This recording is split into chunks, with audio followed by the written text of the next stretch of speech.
सीमेन की बात हम लोग करते हैं, सीमेन यानी कि वीर्य की बात करेंगे तो वीर्य में कौन कौन से कंपोनेंट होते हैं? तो वीर्य में आपका क्या पाया जाता है?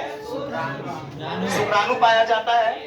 इसी वीर्य में आपका क्या पाया जाता है? जो सेमिनल वेजिकल होता है जिसको हम लोग बोलते हैं शुक्राशय। तो शुक्राशय का द्रव्य होता है इसमें, जिसको शुक्राशयी द्रव्य भी कह सकते हैं। तीसरा जो इसमें होता है प्रोस्टेट या प्रोस्टेटिक द्रव्य बोलेंगे, यानी कि प्रोस्टेट ग्रंथि के द्वारा निकलने वाला द्रव्य। और तीसरा जो द्रव्य होता है वो होता है काउपर ग्रंथि के द्वारा, काउपर ग्रंथि के द्वारा स्रावित द्रव्य, या इसको हम लोग क्या बोलते हैं? बल्बो यूरेथ्रल ग्रंथि के नाम से भी जानते हैं। तो जो सीमेन है, जो वीर्य होता है, ये वीर्य में 4 तरह के कंपोनेंट हैं, शुक्राणु, शुक्राशयी द्रव्य, प्रोस्टेटिक द्रव्य और काउपर ग्रंथि। इसमें होता क्या चीज है कि इस मेल के द्वारा जो वीर्य निकलता है मेटिंग के उपरांत, संभोग के उपरांत, उस वीर्य में शुक्राणु की जो मात्रा होती है वो 5 से 10% होती है। 5 से 10% ही शुक्राणु होता है, समझ में आ रहा है ना? 5 से 10% शुक्राणु होता है। लेकिन ये सब लिक्विड जो होता है ना, ये लगभग 90% भाग होता है। इस 90% भाग में से अधिकांश भाग जो होता है वो कौन होता है? शुक्राशयी द्रव्य होता है। कह सकते हैं कि शुक्राशयी द्रव्य की मात्रा जो है करीब करीब 80 से 90% शुक्राशयी द्रव्य ही रहता है। 1% में आपका ये चीज पाया जाता है, मतलब अधिक मात्रा में क्या पाया जाता है? शुक्राशयी द्रव्य पाया जाता है। अब ये शुक्राशयी द्रव्य का मेन काम क्या होता है ना बउआ, कि इस शुक्राशयी द्रव्य से पोषक तत्व, इस शुक्राशयी द्रव्य में क्या पाया जाता है? पोषक तत्व, पोषक तत्व पाए जाते हैं। पोषक तत्व के रूप में इसमें क्या क्या पाया जाता है? तो जैसे आपका इसमें फ्रुक्टोज पाया जाएगा, समझ में आ रहा है ना? इसमें फ्रुक्टोज होगा। दूसरा इसमें क्या होगा? कैल्शियम होता है इसमें, समझ में आया ना? तीसरा इसमें क्या होता है? फास्फोरस होता है इसमें, ठीक है। चौथा इसमें क्या होता है? इनोसिटोल लिखा है ना, इनोसिटोल इसमें होता है, समझ में आ रहा है ना? और इसमें जो होता है सिट्रिक अम्ल होता है, सिट्रिक एसिड होते हैं, समझ में आया ना? तो ये सब क्या है? पोषक तत्व है। इन्हीं सब पोषक तत्व की सहायता से ये शुक्राणु जो है ना वो जिंदा रहता है। अरे समझ में, यानी कि पुरुष के शरीर में शुक्राणु जो है करीब करीब 1 सप्ताह तक जिंदा रहता है, 7 दिन तक जिंदा रहता है, समझ में आ रहा है ना? पुरुष के शरीर में शुक्राणु जो है कितना दिन तक जिंदा रहेगा? 7 दिन तक जिंदा रहता है। लेकिन जब पुरुष के शरीर से शुक्राणु बाहर आ जाता है, समझ में आ रहा है ना, तो ये योनि में जाने के बाद जो है करीब करीब कितना घंटा तक जीवित रहता है? 24 से 48 घंटा तक जीवित रहता है, मतलब 2 दिन तक करीब करीब जिंदा रहता है। जब बाहर निकल जाता है शरीर के तब, नहीं समझ में आ रहा है? तो ये 24 से 48 घंटा तक जो शुक्राणु है जीवित कैसे रहेगा? तो ये शुक्राशय का जो द्रव्य होता है ना, उस द्रव्य में जो भी पोषक तत्व होते हैं उसको वो ग्रहण करके क्या रहते हैं? जिंदा रहते हैं। ये समझ में आ रहा है? तो इन सभी को एक साथ ही हम लोग किस नाम से जानते हैं? वीर्य के नाम से जानते हैं। याद रखिएगा, शुक्राणु को जिंदा रखने के लिए ये सब तत्वों की बहुत जरूरत होती है। बिना इन सभी यौगिकों के या बिना इन सभी द्रव्यों के शुक्राणु जो है जिंदा नहीं रह सकता है। जैसे ही बाहर आएगा ना, शुक्राणु जो है मर जाएगा। अरे समझ में? तो चलिए अब हम लोग देखते हैं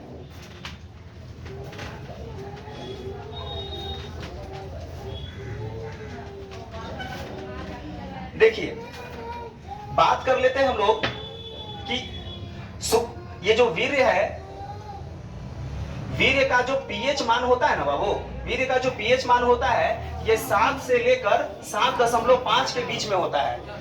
जैसे हम लोग का रक्त का जो पीएच मान होता है वो कितना होता है? 7.5 होता है ना।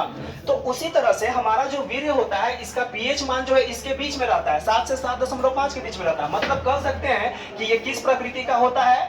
तो ये जो है ना वो क्षारीय नेचर का होता है, ये बेसिक नेचर का होता है, अल्कलीन नेचर का होता है। ये जो है क्षारीय प्रकृति का होता है, ये एसिडिक नेचर का नहीं होता है। समझ में आ रहा है ना? बात कर लेते हैं कि जब ये मनुष्य जो है फीमेल के साथ इंटरकोर्स करता है या मेटिंग की प्रक्रिया करता है, तो उस समय जो वीर्य निकलता है ना उसके पेनिस से, तो उस वीर्य का जो आयतन होता है ना बाबू, उसका आयतन जो होता है ये करीब करीब कितना आयतन होता है? तो 2 से 5 ml है ना। इसका आयतन जो है 2 से 5 ml तक होता है। यानी कि प्रत्येक बार जब स्खलन होगा ना, जैसे एक बार मेटिंग किया तो कितना द्रव्य बाहर आता है? तो एक बार मेटिंग करता है जो द्रव्य बाहर आता है ना वो 2 से 5 ml के बीच में आता है। मतलब कि अगर हम औसत की बात करेंगे, औसत कि कितना एवरेज निकलता है, तो एक औसत की बात हम लोग करते हैं तो 3.5 ml के आसपास में हर मेल जो होता है ना इतना निकालता है। आ रहा समझ में? और प्रत्येक स्खलन में, यानी कि प्रत्येक बार जब स्खलन होगा ना तो प्रत्येक स्खलन में शुक्राणु की जो संख्या होती है ना, वो शुक्राणु की संख्या की बात हम लोग करते हैं। तो शुक्राणु की संख्या जो है वो कितनी होती है? तो 200 से 300 ml शुक्राणु होते हैं। 200 से 300 शुक्राणु, 200 से 300 मिलियन 200 से 300 मिलियन शुक्राणु होते हैं। अगर एवरेज की बात हम लोग करेंगे तो कम से कम 120 मिलियन शुक्राणु जो है होने चाहिए, मतलब 120 मिलियन शुक्राणु होते हैं। इतना समझ में आ रहा है ना? अब एक चीज और नोट करने वाली बात इसमें क्या है, नोट करने वाली बात क्या होती है कि अगर पुरुष का मान लीजिए कि 1 ml शुक्राणु है, तो 1 ml शुक्राणु में अगर 1 ml वीर्य में 1 ml वीर्य में शुक्राणु की संख्या अगर 80 मिलियन कि 20 मिलियन से अगर कम हो जाता है, 1 ml में अगर शुक्राणु की संख्या 20 मिलियन से अगर कम हो गया, तो वो शुक्राणु जो होगा ना, यानी कि वो पुरुष जो होगा, यानी कि जो मेल होगा, अगर इसके शरीर में 1 ml वीर्य में, ऐसे तो निकलता है कितना है वो 3.5 ml के आसपास में आता है। समझ में आ रहा है ना? 3.5 ml के आसपास में होता है और एक बार में 200 से 300 मिलियन शुक्राणु बाहर निकलते हैं। लेकिन कहा यह जा रहा है कि अगर 1 ml वीर्य में शुक्राणु की संख्या अगर 20 मिलियन से कम हो जाती है, 20 मिलियन से कम हो जाती है, तो वो पुरुष जो है अपने बच्चे को जन्म नहीं दे सकता। मतलब कि वो क्या हो जाएगा? इनफर्टाइल हो जाएगा, बांझ हो जाता है। समझ में आ रहा है ना? क्या समझ में आया सबको? इसके बाद बात करते हैं, एक चीज और इसमें बता देते हैं कि शुक्राणु जो होता है ना, इसका साइज जो है बहुत छोटा होता है। इसका साइज जो होता है कितना होता है? इसका आकार की अगर हम लोग बात करते हैं तो इसका आकार जो है 0.055 mm होता है, मिलीमीटर 0.055 mm बहुत छोटा होता है। शुक्राणु जो है बहुत छोटा होता है। अरे समझ में? वीर्य के अगर हम रंग की बात करते हैं, कलर इसका कैसा होता है बाबू? तो इसका कलर जो है श्वेत होता है, और हाँ, इसका कलर जो है कैसा होता है? श्वेत होता है। साथ में ये क्षारीय होता है और ये विस्कस नेचर का होता है। विस्कस मतलब कि ये गाढ़ा तरल पदार्थ होता है। अरे समझ में? गाढ़ा चिपचिपा तरल पदार्थ होता है। तो इसका रंग देख लिए हम लोग, इसका पीएच मान देख लिए, इसका आयतन देख लिए, शुक्राणु की संख्या इसमें हम लोग देख लिए, एक बार में जो है वीर्य कितना निकलता है तो 3.5 ml देख लिए, कितना कम हो जाएगा तो 1 ml में अगर 20 मिलियन से शुक्राणु कम हो जाते हैं तो वो पुरुष जो है बांझ हो जाता है। मतलब मिला जुला कर कहना यह है ना बाबू कि बच्चे को जन्म देने के लिए वीर्य जो है अनिवार्य है। और ये वीर्य किसके द्वारा निकलता है? तो ये निकलता है पुरुष के द्वारा। और ये कब निकलता है? तो मेटिंग की प्रक्रिया के उपरांत निकलता है, उससे पहले ये नहीं निकल सकता। उसके पीछे रीजन होता है क्यों नहीं निकल सकता है। यहां तक समझ में आ रहा है ना? और इसमें थोड़ा सा और समझाते हैं। देखिए वहां देखते हैं। देखो होता क्या चीज है कि जो वीर्य है, यहां दिख रहा है ना? तो वीर्य में अगर हम बात करेंगे तो वीर्य में 5 से 10% जो है ये क्या पाया जाता है? शुक्राणु। 5 से 10% शुक्राणु होता है। और 90% जो होता है ना बउआ, ये 90% जो होता है क्या होता है? सेमिनल प्लाज्मा, या इसको हम लोग क्या बोलेंगे? शुक्राशयी द्रव्य, सेमिनल प्लाज्मा बोलते हैं। तो कहा यह जाता है, सेमिनल प्लाज्मा। तो बोला जाता है कि वीर्य में से अगर हम 5 से 10% जो शुक्राणु है उस शुक्राणु को निकाल देंगे तो बचा हुआ जो द्रव्य होता है ना उसको क्या हम लोग बोलते हैं? सेमिनल प्लाज्मा के नाम से जानते हैं। जो लिक्विड बच जाएगा ना उस लिक्विड को ही हम लोग क्या बोलेंगे? सेमिनल प्लाज्मा बोलते हैं। अरे समझ में? तो पूछेगा सेमिनल प्लाज्मा क्या है, तो कहेंगे कि वीर्य में से, यानी कि टोटल जो वीर्य है उस वीर्य में से अगर 5 से 10% शुक्राणु को निकाल दिया जाए तो जो बचा हुआ पार्ट्स होता है उस बचे हुए पार्ट्स को ही हम लोग क्या बोलते हैं? सेमिनल प्लाज्मा बोलते हैं। और सेमिनल प्लाज्मा में क्या क्या होते हैं? पोषक तत्व होते हैं जो शुक्राणुओं को क्या करते हैं? पोषण प्रदान करते हैं और उसको जो है मादा की योनि में जीवित रखने का काम करते हैं। समझ में है ना? सेमिनल प्लाज्मा का और भी बहुत सा काम होता है। वो जो है ना योनि के अंदर में जो अम्लीयता होती है ना फीमेल की योनि में, वेजाइना में, उस अम्लीयता को भी वो क्या करता है? दूर करता है। ठीक है। साथ में शुक्राणुओं को आगे बढ़ने में क्या करता है? सहायता करता है। बहुत सारी चीजें होती हैं। तो जब शुक्राणु पढ़ेंगे ना तब होता है। तो यहाँ तक वीर्य समझ में आया ना सबको? कोई दिक्कत नहीं है? चलिए कहाँ है?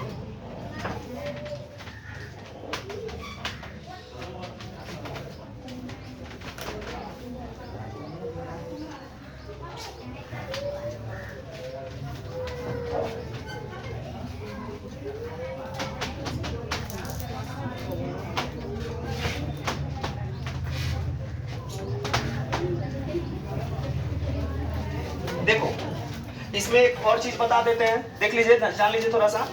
देखिए होता क्या है कि मेल का जो ये जो जनन अंग है, यानी कि मेल रिप्रोडक्टिव सिस्टम जो होता है ना, इस मेल रिप्रोडक्टिव सिस्टम का ये वाला जो पोर्शन है ना बाबू, तो यहाँ पे जो होता है ना, ऐसे इसको बढ़ाएंगे ऊपर की ओर, यहाँ से ऐसे, तो यहाँ पे जो है ना एक ग्रंथि पाई जाती है, ठीक है। यहाँ पे एक ग्रंथि होती है, जैसे ये नली हो गया,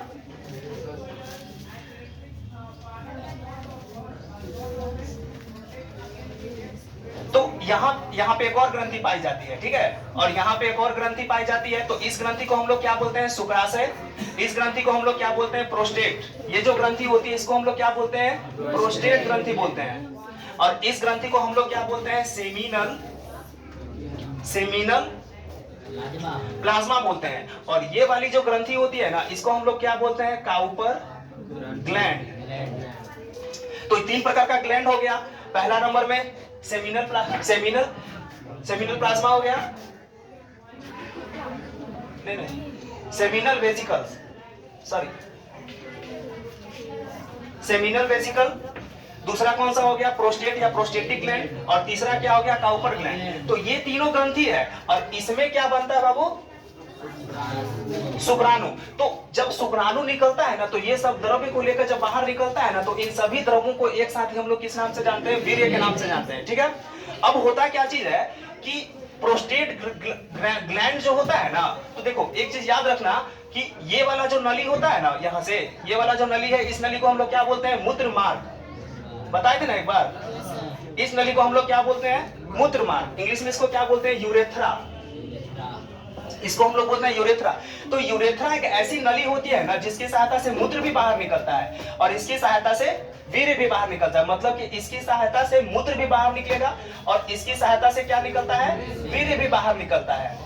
आ रहा समझ में? तो होता क्या चीज है कि जब मीटिंग की प्रक्रिया होती है ना, तो उस समय प्रोस्टेटिक ग्लैंड जो होता है, प्रोस्टेट ग्लैंड जो होता है ना, ये जो है यहाँ से जो यूरिनरी ब्लैडर होता है ना, यूरिनरी ब्लैडर, तो यूरिनरी ब्लैडर के ओपनिंग को क्या कर देता है? वो बंद कर देता है, जिससे मूत्र जो है उस समय बाहर नहीं निकलता है। केवल क्या बाहर निकल सकता है? वीर्य ही बाहर निकल सकता है। इसलिए प्रोस्टेट ग्लैंड जो होता है ना, एक स्फिंक्टर का काम करता है। स्फिंक्टर का मतलब होता है एक बार में केवल या तो वीर्य निकलेगा, नहीं तो क्या निकलेगा? मूत्र ही बाहर निकलता है। आ रहा समझ में? कभी कभी बुढ़ापा में क्या होता है ना बउआ, कि प्रोस्टेटिक ग्लैंड जो होता है, प्रोस्टेट ग्रंथि, ये बढ़ जाता है किसी किसी में। अरे समझ में? तो जब प्रोस्टेट ग्रंथि बढ़ जाता है ना, तो इसका जो मूत्र मार्ग होता है ना, जो मूत्राशय इसके अंदर में है, ये मूत्राशय है, तो मूत्राशय का जो ओपनिंग होता है ना, उसके ओपनिंग को क्या कर देता है? कम कर देता है।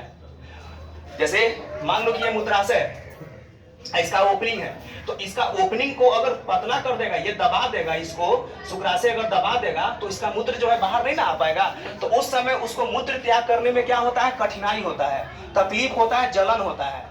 समझ में आया ना? तो फिर डॉक्टर जो होते हैं उसके प्रोस्टेट ग्रंथि को क्या कर देते हैं? काट कर हटा देते हैं वहां से, तो फिर जो है वो नॉर्मल सिचुएशन में आ जाता है। अरे समझ में? तो ये बुढ़ापा अवस्था में जब बूढ़ा इंसान होने लगता है ना, बुढ़ापा का मतलब है बउआ ना कि स्थिति गंभीर है, मतलब कि आपका टाइम जो है धीरे धीरे आ रहा है। समझ में आ रहा है ना? आप अपने आप को मेंटेन रखिएगा, तभी जाके सही है। बुढ़ापा मतलब कष्टदायक अवस्था, जिसमें आपको कष्ट भोग के जाना है। अरे समझ में? बुढ़ापा मतलब बीमारी। तो ये जो प्रोस्टेट ग्रंथि होता है ना, ये कभी कभी बढ़ जाता है किसी किसी में, तो यहाँ से मूत्र त्याग होने की प्रक्रिया थोड़ा ठीक से नहीं हो पाती है, जिस समय व्यक्ति को जो है ना पेशाब करने में जलन होता है, तो उस समय प्रोस्टेटिक ग्रंथि को काट कर अलग कर देते हैं, तो फिर वो चालू हो जाता है, ठीक हो जाता है। समझ में आया ना? तो ये बुढ़ापा में होता है, अभी किसी को नहीं होगा। आ रहा समझ में? तो ये आज हम लोग किसके बारे में देख लिए?